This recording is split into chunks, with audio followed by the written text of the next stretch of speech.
Nai-stress o pagod na pagod ka na ba?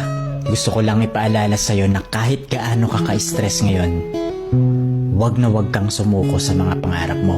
Kailangan mong tandaan parati na magtiwala ka sa progress na nangyayari sa buhay mo. Kahit alam ko na minsan sobrang hirap at sobrang nakakapagod na din talaga. Magtiwala ka sa kakayahan mo. Ang dami mo nang nalagpasan na mga malalaking problema dati. Ngayon ka pa ba susuko? Patuloy ka lang na lumaban. Yung pakiramdam mo ngayon na nahuhuli ka na sa buhay, siguro dahil nakikita mo yung mga kakilala mo o yung mga kaibigan mo, pakonti-konti may na-achieve na sila. Parati mong tandaan na lahat tayo ay may kanya-kanyang timeline sa buhay. Hindi ka nahuhuli at hindi ka rin naman nauuna.